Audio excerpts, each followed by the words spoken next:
10-ാമത്തെ സങ്കീർത്തനം വായിച്ച് കർത്താവിന്റെ പാദപീഠത്തിലായിരിക്കാം. ഹോവേ, നീ ദൂരത്ത് നിൽക്കുന്നതെന്ത്? കഷ്ടകാലത്ത് നീ മറിഞ്ഞു കളയുന്നതുമെന്ത്? ദുഷ്ടന്റെ അഹങ്കാരത്താൽ എളിയവൻ തപിക്കുന്നു. അവർ നിരൂപിച്ച ഉപായങ്ങളിൽ അവർ തന്നെ പിടിപെടട്ടെ.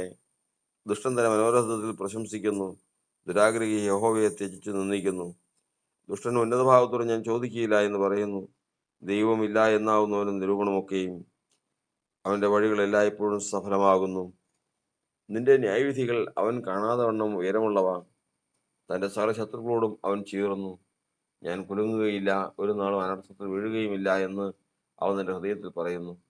അവന്റെ വായിൽ ശാപവും വ്യാജവും സാഹസവും നിറഞ്ഞിരിക്കുന്നു. അവന്റെ നാവിൻ കീഴിൽ ദോഷവും അതിക്രമവും ഇരിക്കുന്നു.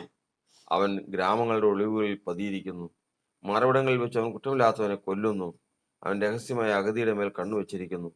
സിംഹമുറ്റുകാട്ടിൽ എന്ന പോലെ അവൻ മറവിടത്തിൽ പതുങ്ങുന്നു. എളിയവനെ പിടിപ്പാൻ അവൻ പതിയിരിക്കുന്നു. എളിയവനെ തന്റെ വലയിൽ ചാടിച്ച് പിടിക്കുന്നു. അവൻ കുനിഞ്ഞ് പതുങ്ങിക്കിടക്കുന്നു. അഗതികൾ അവന്റെ ബലത്താൽ വീണു പോകുന്നു. ദൈവം മറന്നിരിക്കുന്നു, അവൻ തന്റെ മുഖം മറച്ചിരിക്കുന്നു. അവൻ ഒരു നാളും കാണുകയില്ല എന്ന് അവൻ ഹൃദയത്തിൽ പറയുന്നു. യഹോവേ, എഴുന്നേൽക്കണമേ. ദൈവമേ, തൃക്കൈ ഉയർത്തണമേ. എളിയവരെ മറക്കരുതേ. ദുഷ്ടൻ ദൈവത്തെ നിന്ദിക്കുന്നതും നീ ചോദിക്കുകയില്ല എന്ന് തന്റെ ഉള്ളിൽ പറയുന്നതും എന്തിന്? നീ അത് കണ്ടിരിക്കുന്നു. തൃക്കൈ കൊണ്ട് പകരം ചെയ്യുവാൻ ദോഷത്തെയും പകയെയും നീ നോക്കിക്കണ്ടിരിക്കുന്നു. അഗതി തന്നെ താൻ നിങ്ങളെ ഏൽപ്പിക്കുന്നു. അനാഥന് നീ സഹായിയാകുന്നു. ദുഷ്ടന്റെ ഭുജത്തെ നീ ഒടിക്കണമേ. ദോഷിയുടെ ദുഷ്ടത ഇല്ലാതെയാകുള്ളൂ, അതിനെ പ്രതികാരം ചെയ്യണമേ. യഹോവ എന്നേക്കും രാജാവാകുന്നു. ജാതികൾ അവന്റെ സ്ഥലത്ത് നിന്ന് ദേശത്ത് നിന്ന് നശിച്ചു പോയിരിക്കുന്നു.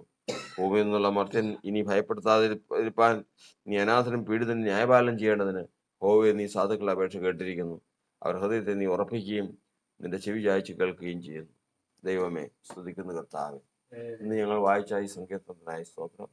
കർത്താവെ, ഞങ്ങൾക്ക് വേണ്ട നന്മകൾ, ഞങ്ങൾക്ക് വേണ്ട അനുഗ്രഹങ്ങൾ ദൈവത്തിന്റെ വചനത്തിലാണ്. ആ വചനപ്രകാരമുള്ള അനുഗ്രഹങ്ങൾ ഞങ്ങൾക്ക് നൽകി തരുവാൻ ഇന്ന് കർത്താവ് പ്രസാദിക്കുമാറാകണം. ഞങ്ങളുടെ പ്രാണൻ കൊള്ള കിട്ടിയതുപോലെ സന്തോഷിച്ച് വിടുതൽ പ്രാപിച്ച് മടങ്ങുവാനുള്ള കൃപ ഞങ്ങൾക്ക് തരുമാറാകണം. നാമോഹത്തിൽ ഉയരാകട്ടെ. കാത്തോളമേ, അനുഗ്രഹിക്കണമേ. നാമോഹത്തിൽ ഉൾക്കാതെ പ്രവർത്തിച്ചു കൊള്ളണമേ. യേശുവിന്റെ നാമത്തിൽ തന്നെ ഉപകരിക്കുക. ക്രിസ്തു യേശുവിന്റെ അതിപരിശുദ്ധ നാമത്തിന് മഹത്വം ഉണ്ടാകുമാറാകട്ടെ.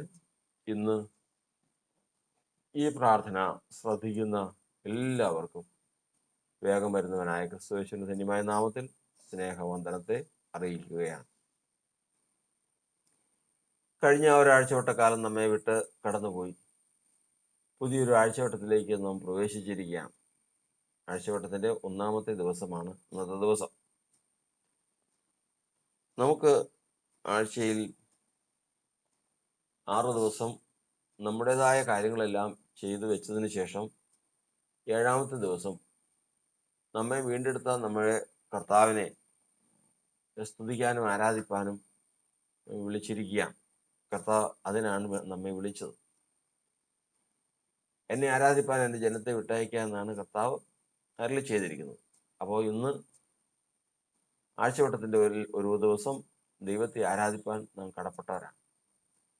അല്ലെങ്കിൽ മറ്റെല്ലാ കാര്യങ്ങളിൽ നിന്നും നിവൃത്തമായി ദൈവത്തിന് വേണ്ടി ഇന്നത്തെ ദിവസം മാറ്റിവെക്കേണ്ടതാണെന്നർത്ഥം. ഒന്നാമത് തന്നെ ഇതിൽ എന്തുകൊണ്ടാണ് ഇങ്ങനെ കർത്താവ് ഒരു സമയം പറഞ്ഞത് എന്നുള്ളത് നമ്മൾ ചിന്തിച്ചു കൊള്ളണം. ദൈവത്തിന്റെ വചനത്തിൽ നമ്മൾ പഠിക്കുന്നത് ആഴ്ചയിൽ 7 ദിവസം ഉള്ളതുപോലെ ദൈവം ഈ ലോകത്തെ സൃഷ്ടിച്ചത് 7 ദിവസം കൊണ്ടാണ്. സൃഷ്ടിച്ചത് യഥാർത്ഥത്തിൽ 6 ദിവസം കൊണ്ടാണെങ്കിലും 7-ാം ദിവസം ആ 6 ദിവസം സൃഷ്ടിച്ചതിൻ്റെ മുഴുവനും ലക്ഷ്യം 7-ാമത്തെ ദിവസം ദൈവം ദൃഷ്ടാന്തമായിട്ട് കാണിച്ചു. കാരണം 7-ാം ദിവസം ദൈവം സ്വസ്ഥമായിരുന്നു. അപ്പൊ അതിൻ്റെ അർത്ഥം ദൈവത്തിന്റെ സൃഷ്ടി ദൈവം ആരംഭിച്ചു. ദൈവത്തിന്റെ സൃഷ്ടി ദൈവം ആരംഭിച്ചു. 6 ദിവസം സൃഷ്ടി ആരംഭിച്ചു. നമ്മൾ ഓർക്കേണ്ടത് ഹവ്വയെ സൃഷ്ടിച്ചിട്ടില്ല. ലോകത്തിൽ മാനവരാശി ഈ ഭൂമി മുഴുവൻ നിറയണം. മനുഷ്യരെ കൊണ്ട് ഈ ഭൂമി മുഴുവൻ നിറയണം. കർത്താവ് വരണം. ഇവിടുത്തെ ഈ കാര്യങ്ങളൊക്കെ നടക്കണം. തനിക്ക് തൻ്റെ പുസ്തകത്തിലുള്ള മനുഷ്യര് രൂപപ്പെട്ടു വരണം. ഇങ്ങനെയൊക്കെയുള്ള അനവധി കാര്യങ്ങൾ ദൈവത്തിന്റെ പുസ്തകത്തിലുള്ളതും ദൈവത്തിന്റെ പദ്ധതിയിലുള്ളതുമായ അനവധി കാര്യങ്ങൾ അവിടെ പൂർത്തിയാക്കേണ്ടതുണ്ട്. അതൊന്നും പൂർത്തിയായിട്ടില്ല. എല്ലാത്തിന്റെയും ആരംഭം മാത്രമേ ആയിട്ടുള്ളൂ. അതാണ് കർത്താവ് അവിടെ ദൃഷ്ടാന്തം കാണിച്ചത്. ഈ 6 ദിവസം എന്ന് പറയുന്നത് ആരംഭം മാത്രമാണ്. കന്നുകാലികളെ സൃഷ്ടിച്ചു, ആരംഭമാണ്. തുടർന്ന് അവ പെറ്റുപെരുകണം. മനുഷ്യനെ സൃഷ്ടിച്ചു, ആരംഭം മാത്രമേ ഉള്ളൂ. ഒരു മനുഷ്യനെ സൃഷ്ടിച്ചത്, രണ്ടാമതൊരാളെ സൃഷ്ടിച്ചിട്ടില്ല, ഹവ്വയെ സൃഷ്ടിച്ചിട്ടില്ല. പിന്നെ എങ്ങനെ ഈ ഭൂമി മുഴുവനും ഇതെന്ന് അറിയും? അപ്പോൾ ഈ ഭൂമി മുഴുവനും ഇത് നിറയാൻ തക്കവണ്ണമുള്ള പ്രവൃത്തിയുടെ ആരംഭം മാത്രമാണ് ഈ 6 ദിവസം കുറിച്ചിരിക്കുന്നത്. ഈ 6 ദിവസം കഴിഞ്ഞതിന് ശേഷം കർത്താവ് 7-ാം ദിവസം സ്വസ്ഥമായിരുന്നു. എന്നിട്ട് കർത്താവ് പറഞ്ഞു ഇതൊരു ദൃഷ്ടാന്തമാണ്. കാരണം ഇതുപോലെ ഒരു കാലഘട്ടം കൊണ്ട് ഞാൻ ആരംഭിച്ച പ്രവൃത്തി മുഴുവൻ തീരും. ഈ ആരംഭിച്ച പ്രവൃത്തി പ്രവൃത്തിയുടെ ഏറ്റവും മുഖ്യമായ ഉദ്ദേശം മനുഷ്യനാണ്. അപ്പം മനുഷ്യനെ സൃഷ്ടിച്ചതിന്റെ ഉദ്ദേശം ഭൂമി മുഴുവനും മനുഷ്യരാൽ നിറയണം. ഭൂമി മുഴുവനും മനുഷ്യരാൽ നിറഞ്ഞാൽ അവരൊക്കെയും ദൈവത്തിന്റെ മക്കളായിരിക്കും. അങ്ങനെ ഒടുവിൽ കർത്താവും വരും. കാരണം വരുവാനുള്ളവന്റെ പ്രതിരൂപത്തിലാണ് ആദാമിനെ സൃഷ്ടിച്ചത്. വരുവാനുള്ളവൻ യേശു, യേശുവിന്റെ രൂപത്തിലാണ് ആദാമിനെ സൃഷ്ടിച്ചത്. അപ്പോൾ അതുകൊണ്ട് ധാരാളം, അതായത് നമ്മളുടെ ചിന്തയ്ക്കും നമ്മളുടെ ബുദ്ധിക്കും ജ്ഞാനത്തിനൊക്കെയും അപ്പുറമാണ് ദൈവത്തിന്റെ പദ്ധതി. അത്രമാത്രം ഒരു പണി പൂർത്തിയാക്കേണ്ട ഒരു പ്രവൃത്തിയുടെ ആരംഭം മാത്രം കർത്താവ് കുറിച്ചതിന് ശേഷം 7-ാം ദിവസം സ്വസ്ഥമായിരുന്നു. ശരി, 8-ാമത്തെ ദിവസം വീണ്ടും ആരംഭിക്കുക.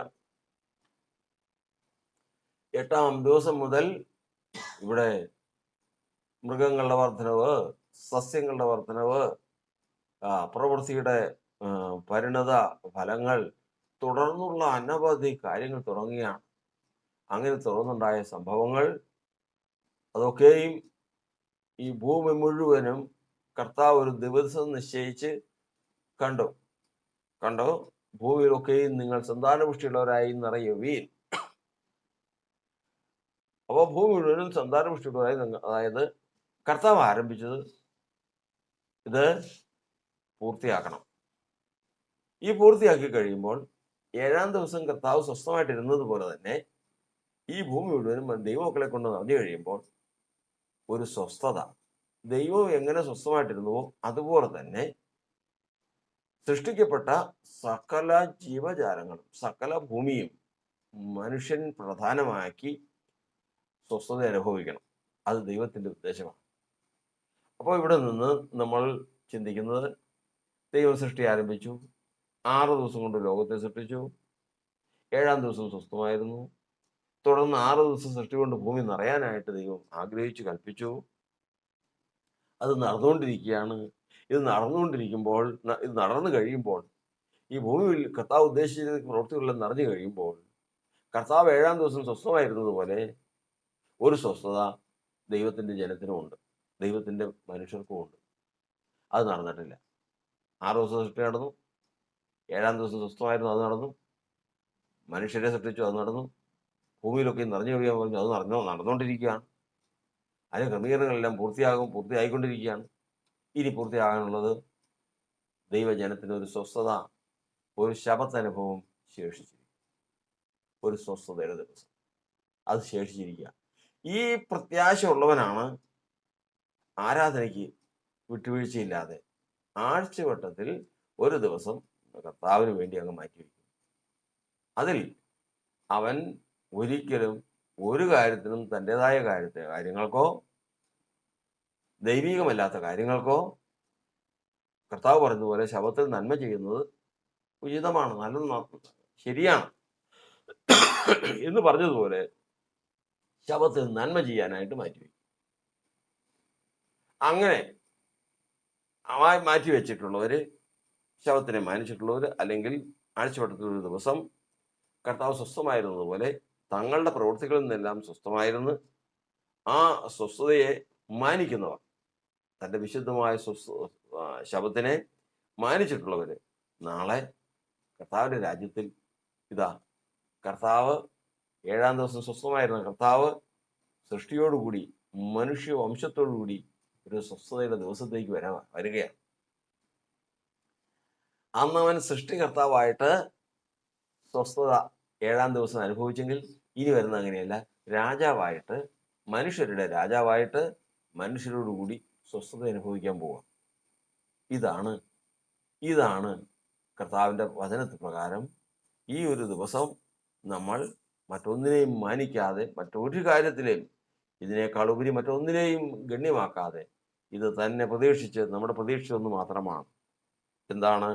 കർത്താവിനോടുകൂടെ ഈ അസ്വസ്ഥതയും അനീതിയും വഞ്ചനയും അക്രമവും അപകടവും നാശവും നിറഞ്ഞ ഈ ലോകത്ത് ഇതിൽ നിന്നെല്ലാം മാറിയതിനു ശേഷം കർത്താവിനോടുകൂടി ഭയമില്ലാതെ സന്തോഷപൂർണരായി മരണമില്ലാതെ ദ്രവത്വമില്ലാതെ കർത്താവിനോടൊപ്പം ജീവിക്കുന്ന ഒരു ദിവസമുണ്ട് എന്ന് വിശ്വസിക്കുമ്പോൾ നമുക്ക് ഇന്നത്തെ ദിവസത്തെ ആരാധനയ്ക്ക് അതിൻ്റെതായ അർത്ഥവും അതിൻ്റെതായ ആഗ്രഹവും ഉത്സാഹവും വർദ്ധിക്കും. ഒരിക്കലും 100 കാര്യങ്ങളുള്ളത് വിട്ടതിന് ശേഷം ഞാൻ ഇതിലേക്ക് വന്നു, ഇന്നിപ്പോൾ പല കാര്യങ്ങളും ഉണ്ടായിരുന്നു എന്നും നമുക്ക് പറയാനില്ല. പല കാര്യങ്ങളൊന്നുമില്ല. എല്ലാ കാര്യങ്ങളും ഈ ഒരു കാര്യത്തിന് വേണ്ടി, എല്ലാ കാര്യങ്ങളും നമ്മുടെ ജീവിതം. അപ്പോസ്തലനായ പൗലോസ് പറഞ്ഞതുപോലെ, ഇതാ ഞാൻ ചെയ്യുന്നത് മുഴുവനും സുവിശേഷ നിമിത്തം ചെയ്യും. എന്തിനു വേണ്ടി ഭക്ഷണം കഴിക്കും? സുവിശേഷത്തിന്റെ പ്രവൃത്തിക്ക് വേണ്ടി. എന്തിനു ഇന്നലെ അവിടെ പോയി? സുവിശേഷത്തിന് വേണ്ടിയിട്ട്. എന്തിനു വേണ്ടി നീ ഒരു നല്ല വസ്ത്രം ധരിച്ചെന്ന്? സുവിശേഷത്തിന്റെ വർദ്ധനവിന് വേണ്ടിയിട്ട്. സുവിശേഷം നിമിത്തമല്ലാതെ മറ്റൊന്നും ചെയ്യാത്തവനായി, ക്രിസ്തുവിശുവിനല്ലാതെ മറ്റൊന്നും അറിയാത്തവനായി,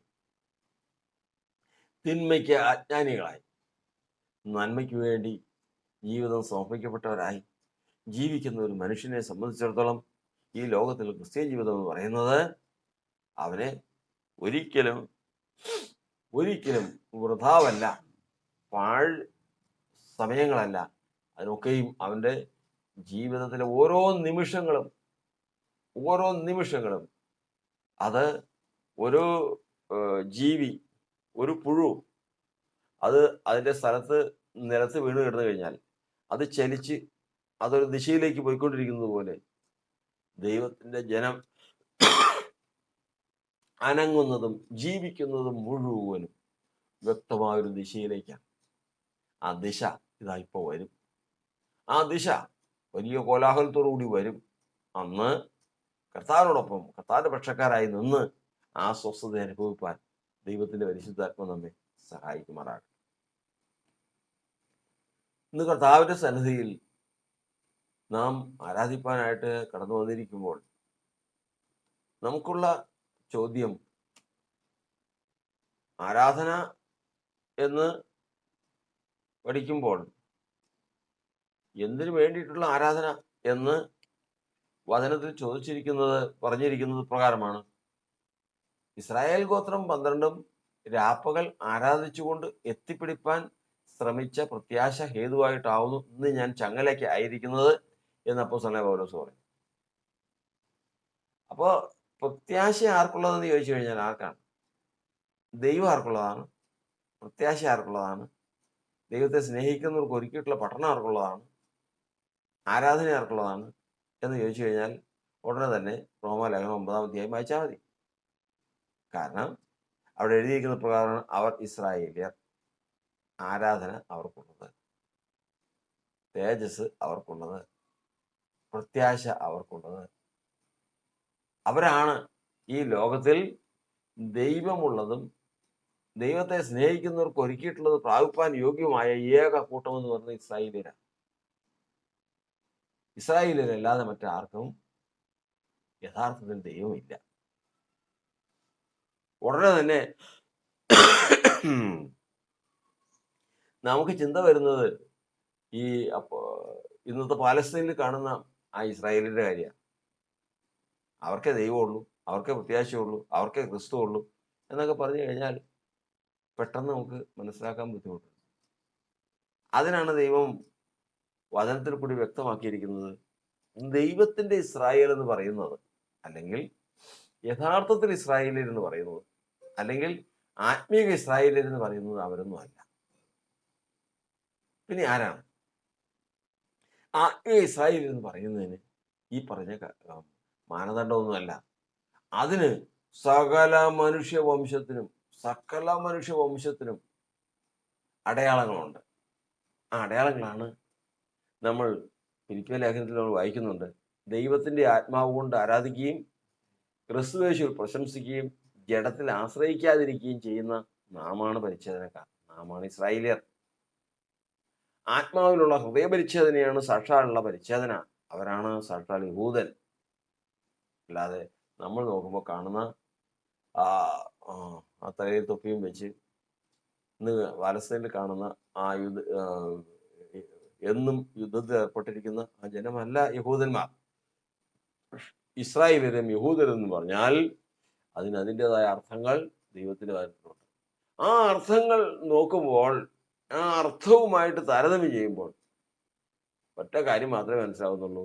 ഈ ലോകത്തിൽ യേശുക്രിസ്തുവിന്റെ നാമത്തിലുള്ള ദൈവസഭ, ദൈവം നട്ട് പരിപാലിക്കുന്ന സഭ മാത്രമാണ് സാക്ഷാൽ ഇസ്രായേലിയർ. അവരാണ് സാക്ഷാൽ യഹൂദന്മാർ. അവരാണ് യഥാർത്ഥത്തിൽ ദൈവത്തിന്റെ ജനം. അവർക്കാണ് ക്രിസ്തു ഉള്ളത്, അവർക്കാണ് പ്രത്യാശയുള്ളത്, അവർക്കാണ് ദൈവമുള്ളത്, അവർക്കാണ് സ്വർഗീയ പൗരത്വം ഉള്ളത്.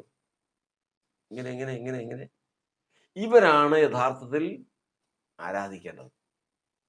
അതായത് ഇവരുടെ ആരാധനയ്ക്കാണ് സ്വർഗത്തിൽ ദൈവത്തിന് മാറ്റം വരുത്തുവാൻ കഴിയുന്നു. കർത്താവ് പറഞ്ഞു, നിങ്ങൾ ഭൂമിയിൽ കെട്ടുന്നത് സ്വർഗത്തിൽ കെട്ടപ്പെട്ടിരിക്കും, നിങ്ങൾ ഭൂമിയിൽ അഴിക്കുന്നത് സ്വർഗത്തിൽ അഴിഞ്ഞിരിക്കും എന്ന് പറയുന്നതുപോലെ ഇവരുടെ ആരാധന, ആരുടെ? സാക്ഷാൽ ഇസ്രായേലിയരായിരിക്കുന്നവരുടെ, അല്ലെങ്കിൽ സാക്ഷാൽ യഹൂദന്മാരായിരിക്കുന്നവരുടെ ആരാധനയാണ് സ്വർഗത്തിൽ മാറ്റം വരുത്തുന്നത്. ആ ആരാധന ദൈവത്തിന്റെ സന്നിധിയിൽ വിലപ്പെട്ടതാണ്.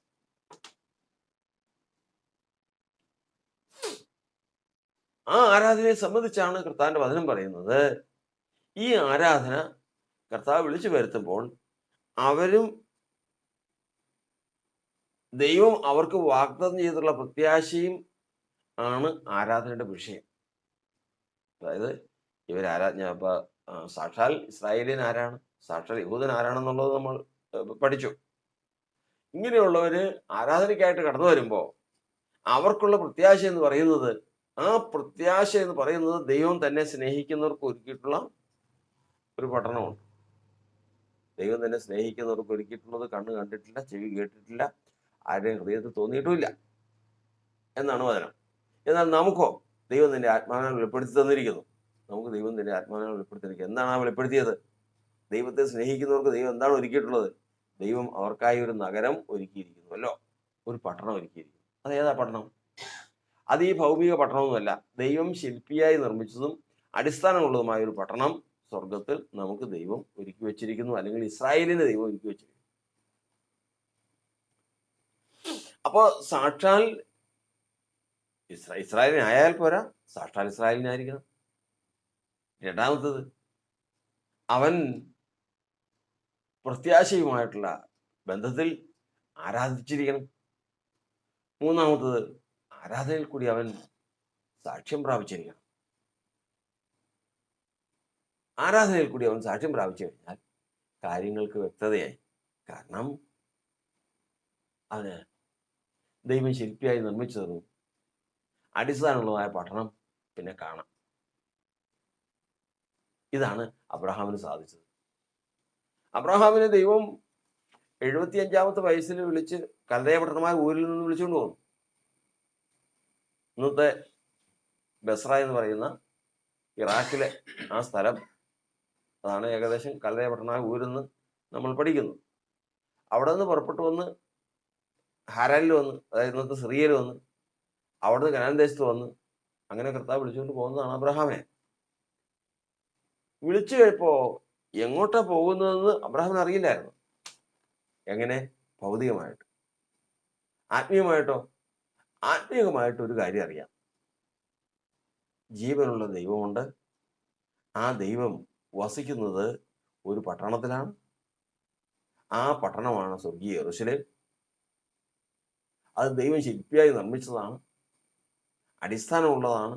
അവിടെയാണ് എനിക്ക് പ്രതിഫലം, അതാണ് എൻ്റെ പ്രതിദേശം. അതുകൊണ്ട് ഞാൻ അങ്ങോട്ടാണ് യാത്ര ചെയ്യുന്നതെന്നറിയാം.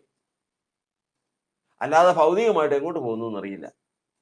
ആ യാത്ര എവിടെ ചെന്നു? ആദ്യം ഹരാനിൽ വന്നു, കനാൻ ദേശത്ത് വന്നു, പിന്നെ മിസ്രൈമിൽ പോയി, തിരിച്ച് കനാൻ ദേശത്ത് വന്നു. ജീവിതം മുഴുവനും കൂടാരവാസി, കൂടാരമടിച്ച് മക്കളോട് കൂടി പാർത്ത ഒരു ജീവിതം. എന്നാൽ ഒടുവിൽ എന്ത് സംഭവിച്ചെന്നറിയോ? 100 വയസ്സായപ്പോൾ ദൈവം വാക്ക് പറഞ്ഞത് പ്രകാരം ഒരു സന്തതിയെ കൊടുത്തു. സന്തതിയെ കൊടുത്തതിന് ശേഷം അവൻ തനിക്ക് ലഭിച്ച വാർദ്ധക്യത്തിൽ ലഭിച്ച സന്തോഷം, അതിന്മേലൊരു പരീക്ഷ നടന്നു. അതിനെ എനിക്ക് ഹോമയാഗമായി അർപ്പിക്കണം എന്ന് കർത്താവ് പറഞ്ഞു.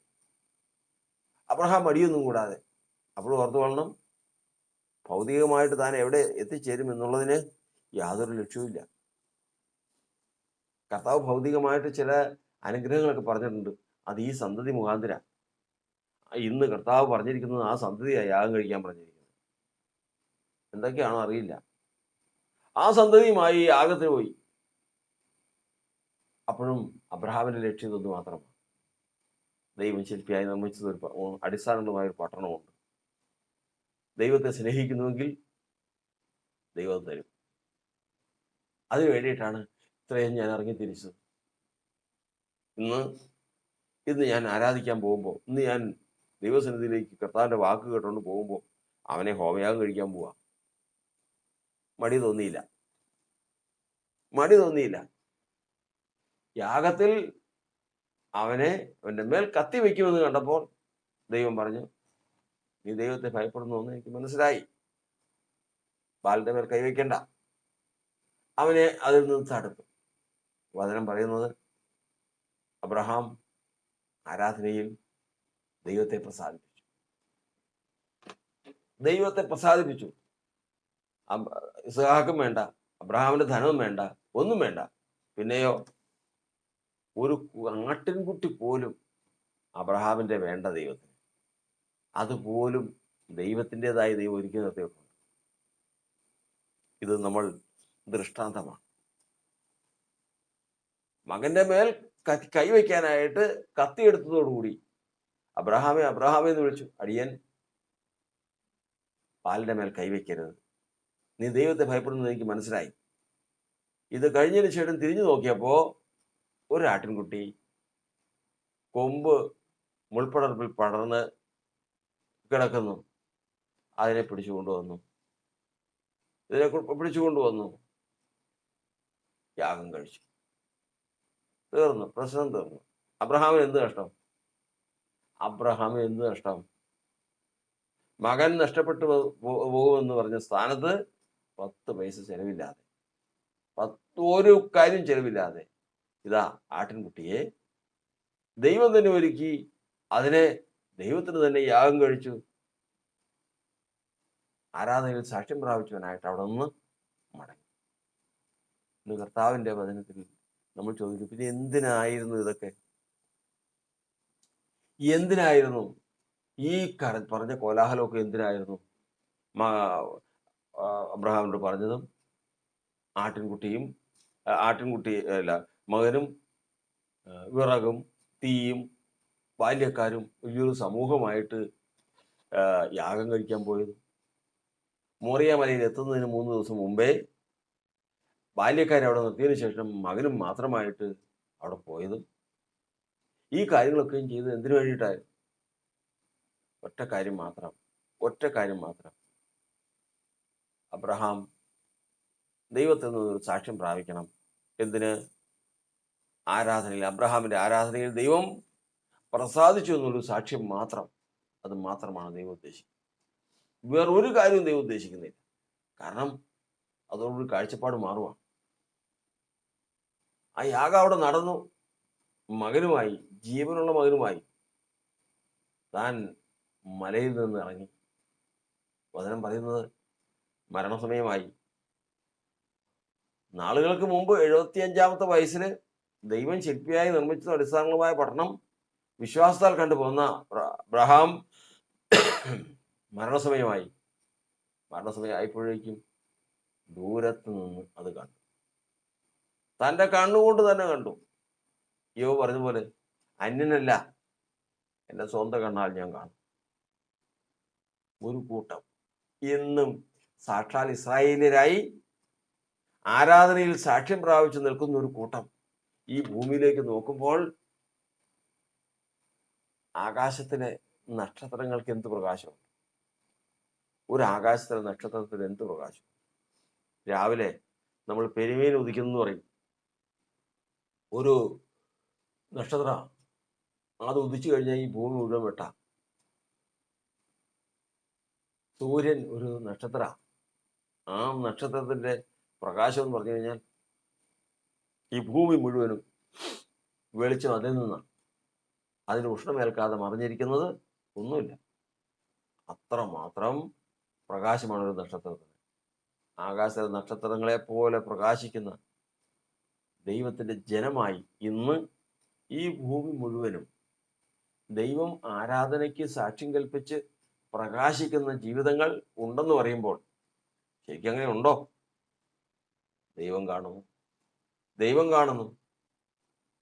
കാരണം അവരുടെ പ്രകാശം എന്ന് പറയുന്നത്, നമ്മൾ യെശയ്യാപ്രവചനത്തിൽ വായിക്കുന്നത്, അവരുടെ പ്രഭ നിമിത്തം, അവരുടെ പ്രകാശ നിമിത്തം സൂര്യൻ നാണിക്കുകയും ചന്ദ്രൻ ലജ്ജിച്ചു പോവുകയും ചെയ്യും. ഇന്ന് ദൈവം പ്രസാദിച്ച ആ ജീവിതങ്ങൾ, ദൈവം പ്രസാദിച്ച ആ ജീവിതങ്ങൾ നാളെ കർത്താവിന്റെ സന്നിധിയിലേക്ക് വരും. ശരീരം വിട്ട് അവരുടെ പ്രാണൻ ദൈവത്തിന്റെ മുൻപാകെ വരും. ദൈവം തന്റെ തേജസ് അവർക്ക് ഒരുക്കിയിട്ടുള്ള തേജസ് അവർക്ക് കൊടുക്കും. അന്ന് ഈ കാണുന്ന സൂര്യന്റെ പ്രത്യേകത എന്നറിയാമോ? ഈ കാണുന്ന സൂര്യൻ ഏകദേശം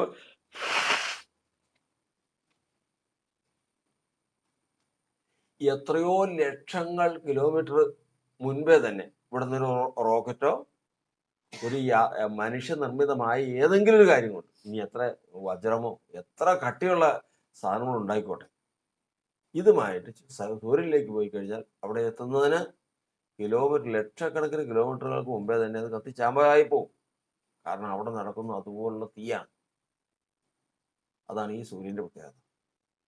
ഈ സൂര്യനെ സംബന്ധിച്ച് പറയുകയാണ്, ഇന്ന് ആരാധനയിൽ ദൈവം സാക്ഷ്യം കൽപ്പിച്ച് പ്രകാശിച്ചു നിൽക്കുന്ന പുതിയ നിയമസഭ, പഴയ നിയമസഭയല്ല ഈ പറയുന്നത്, പുതിയ നിയമസഭയിൽപ്പെട്ട ഒരുവൻ അവന്റെ പ്രാണൻ ശരീരം വിട്ട് പ്രകാശിച്ചു നിൽക്കുമ്പോൾ ഈ സൂര്യൻ, ഇന്ന് നമ്മൾ കാണുന്ന ഈ സൂര്യൻ ലജ്ജിച്ച് തലതാഴ്ത്തും.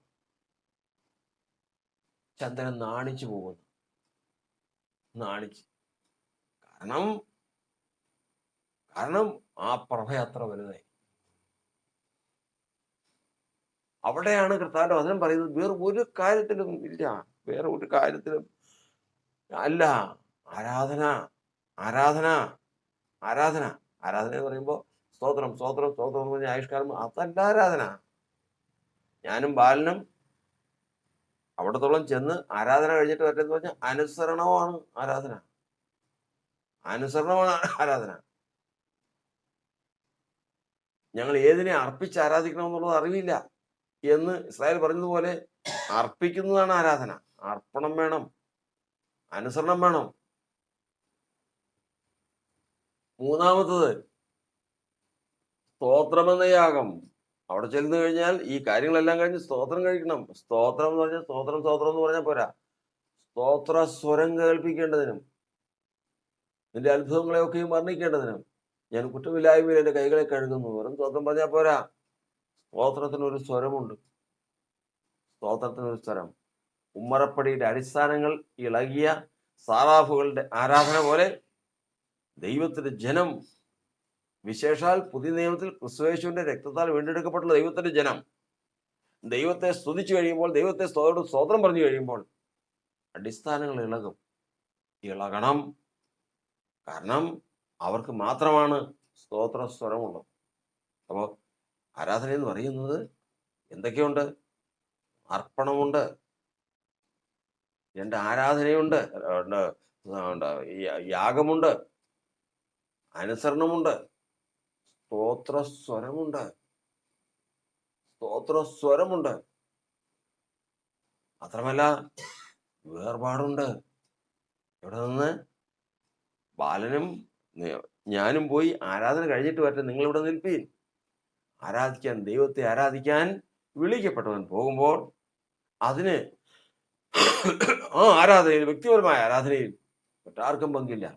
അത് ദൈവവും അവനുമായിട്ടുള്ള ബന്ധമാണ്. ഇവിടെ നമ്മൾ ഓർത്തുകൊള്ളണം, വേർപെട്ടവൻ,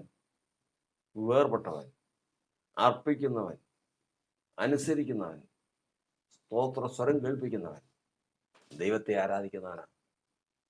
ഇത്രയും കാര്യങ്ങളിൽ ദൈവം പ്രസാദിച്ചാൽ ദൈവം അവന്റെ ആരാധനയ്ക്ക് സാക്ഷ്യം കൽപ്പിക്കും. ഒരാരാധനയ്ക്ക് സാക്ഷ്യം കൽപ്പിച്ചു കഴിഞ്ഞാൽ പിന്നെ വേറെ ഒന്നും വേണ്ട. കാരണം പിന്നെ ബാക്കിയുള്ളതെല്ലാം അവന്റെ ജീവിതത്തിൽ ഉണ്ടായിക്കോളും. നമ്മൾ ജാതികളുടെ ഇടയിൽ പാട്ട് കേട്ടിട്ടുണ്ട്, വെണ്ണയുണ്ടെങ്കിൽ നറുനെയ്യെ വേറിട്ട് കരുതണമോ. നെയ്യുണ്ടോ എന്ന് ചോദിച്ചപ്പോ ഇല്ല, വെണ്ണയുണ്ടെന്ന് പറഞ്ഞാൽ മതിയല്ലോ, വെണ്ണ ഒരിക്കാൻ മതിയല്ലോ, നെയ്യായില്ലേ. ഇതുപോലെയാണ് ഒരു മനുഷ്യന്റെ സ്തോത്ര സ്വരം പുറപ്പെടുവിപ്പാൻ കഴിവുള്ളവൻ. എല്ലാവർക്കും ഇല്ല. സ്തോത്രം എന്ന് പറഞ്ഞാൽ സ്തോത്രാവില്ല.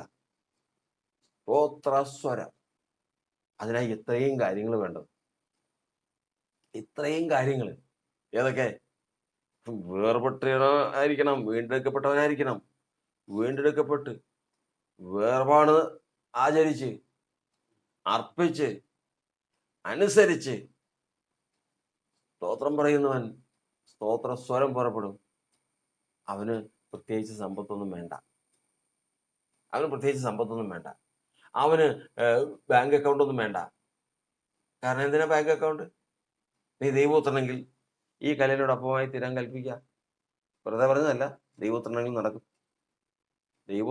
നടക്കും. കാരണം അവന്റെ സ്വരം അതാണ്, ഇവന്റെ വായിലെ സ്വരം അതാണ്. എന്താണ് അതിന്റെ കാരണം? ഇങ്ങനെയുള്ളവൻ, ഏത് ആരാധനയിൽ പ്രസാദിച്ച് അവൻ ദൈവം സാക്ഷ്യം കൽപ്പിച്ച സ്വരമുള്ളവൻ, അവന്റെ വായിൽ നിന്നൊരു വാക്ക് വീഴുന്നത് ഭൗമിക മണ്ഡലത്തില് അവന്റെ കുടുംബത്തിന് മാത്രമല്ല, ഈ ലോകത്തിലെ ജനത്തിന് മാത്രമല്ല, പിന്നെയോ ആത്മീക മണ്ഡലങ്ങളിലെ ദൂതന്മാർ ശ്രദ്ധിച്ചുകൊണ്ടിരിക്കുക. ഇവൻ എന്താ പറയുന്നത് ശ്രദ്ധിച്ചുകൊണ്ടിരിക്കുക. പറയുന്നത് അവൻ പറയുകയാണ്, ഒരു ഗ്ലാസ് വെള്ളം കിട്ടിയെങ്കിൽ, ഒരു ഉദാഹരണത്തിന് പറയാം, ദാഹിച്ചു വരണ്ട പോകുമ്പോൾ ഒരു ഗ്ലാസ് വെള്ളം കിട്ടിയിരുന്നെങ്കിൽ എന്ന് പറഞ്ഞു കഴിഞ്ഞാൽ ഈ മരുഭൂമിയിൽ എവിടെ പോയി വെള്ളം കൊണ്ടുവരാൻ? ഇല്ല, വെള്ളമില്ല. ഒരു പ്രത്യേകത എന്ന് പറയുന്നത് അവന് ഈ സ്വരമുണ്ട്. ഏത് സ്വരം? പ്രാർത്ഥനാ സ്വരം, സ്തോത്ര സ്വരമുണ്ട്. ഈ സ്വരമുള്ളവൻ പറയാ, എനിക്കൊരു ഗ്ലാസ് വെള്ളം കിട്ടിയില്ലേ, ഭയങ്കര ദാഹം, എനിക്കൊരു ഗ്ലാസ് വെള്ളം കിട്ടിയെങ്കിൽ എന്ന് പറഞ്ഞാൽ അപ്പൊ അത് കേൾക്കാൻ ആളുണ്ട്. ആത്മീയ മണ്ഡലങ്ങളിൽ ദൂതന്മാരുണ്ട്. അവരവിടെ ആ വെള്ളം അവിടെ എത്തിക്കാനുള്ള സംവിധാനം അവർ ചെയ്യണം. ഇതാണ് ഒരാരാധനയുള്ള ദൈവപ്രസാദം. ഇന്ന് കർത്താവ് സന്നിധിയിലായിരിക്കുന്ന നമുക്ക് അനുഗ്രഹിക്കപ്പെട്ട ഒരു ആരാധന തരട്ടെ. നാം വീണ്ടെടുക്കപ്പെട്ടവരാണ്, വേർപാട് ആചരിക്കുന്നവരാണ്, നമുക്കുള്ളതെല്ലാം കർത്താവിന് അർപ്പിക്കാൻ മനസ്സുള്ളവരാണ്, ദൈവസന്നിധിയിൽ അനുസരിക്കുന്നവരാണ്. പിന്നെ എന്താ പ്രശ്നം? ഏതെങ്കിലും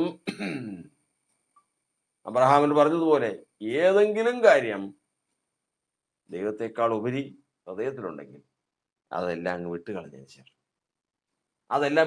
ശേഷം ദൈവമേ, നീ എന്നെ വീണ്ടെടുത്തതാണ്, ഞാൻ ലോകത്ത് നിന്ന് വേർപെട്ട് ജീവിക്കുന്നവനാണ്, എനിക്കുള്ളതെല്ലാം ഞാൻ സമർപ്പിച്ചതാണ്, ഞാൻ നിന്നെ അനുസരിക്കാൻ തയ്യാറായി വന്നിട്ടുള്ളവനാണ്. ഇന്ന് ആ സ്വരം എനിക്ക് തരണം. കർത്താവിന്റെ സന്നിധിയിൽ ആ സ്വരത്തിൽ ഒരു വാക്ക് പ്രാർത്ഥിപ്പാൻ കഴിഞ്ഞാൽ, ആ സ്വരത്തിൽ ഒരു വാക്ക് സംസാരിപ്പാൻ കഴിഞ്ഞാൽ, ദൈവമേ, എനിക്കെന്തിനാ വേറെ സമ്പാദ്യം? എനിക്കെന്തിനാ ഞാൻ എങ്ങനെ ജീവിക്കും? എൻ്റെ പ്രശ്നങ്ങളൊക്കെ എങ്ങനെ തീരും? എനിക്കൊരു ഉടുപ്പ് വേണം, എനിക്ക് ഇച്ചിരി ഭക്ഷണം വേണം. പിന്നെ ഞാൻ എന്തിനാ അതിന് കരുതണേ? എന്തിന്? കാരണം കാരണം എൻ്റെ ശബ്ദത്തിങ്കൽ ഒരു ദൂതൻ ശ്രദ്ധിക്കും എന്ന് വന്നാൽ, അല്ലെങ്കിൽ ഒരു ദൂതനോട് കൽപ്പിക്കാൻ തക്ക ശബ്ദം എന്നിലുണ്ടെന്ന് വന്നാൽ, അതിനപ്പുറം ഒരു ദൈവത്തിന്റെ പൈതലിന് എന്ത് സമ്പാദ്യം? ഒന്നുമില്ല. ഈ ഭൂമിയിൽ ഞങ്ങൾ അന്യര്, പരദേശികള് എന്ന് ഏറ്റു പറഞ്ഞുകൊണ്ട് വിശ്വാസത്താൽ ഈ സ്വരം പ്രാപിച്ചിട്ടുള്ളവർ, ഈ ആരാധനയിൽ സാക്ഷ്യം പ്രാപിച്ചിട്ടുള്ളവർ നേർക്ക് നിരന്ന് ആ പട്ടണം, ദൈവത്തിന്റെ സ്നേഹിക്കുന്നവർക്കുള്ള പട്ടണം കണ്ട് തന്റെ അവകാശത്തിലേക്ക് പ്രവേശിക്കും. കർത്താവ് നമ്മെ അനുഗ്രഹിക്കുമാറാകട്ടെ. ഇന്ന് കർത്താവ് നമുക്ക് തന്ന എല്ലാ വചനങ്ങൾക്കുമായി ഞാൻ കർത്താവിനെ സ്തുതിക്കുന്നു. കർത്താവിന്റെ ആത്മാവ് നമ്മെ ആ വഴിക്ക് നടത്തി നമ്മുടെ ആരാധനയിൽ ദൈവം പ്രസാദിച്ച് ദൈവത്തിന് മുമ്പാകെ നാം പ്രാപിക്കേണ്ടത് പ്രാപിച്ചെടുക്കുവാൻ കർത്താവിന്റെ പരിശുദ്ധാത്മാവ് നമ്മെ സഹായിക്കുമാറാകട്ടെ.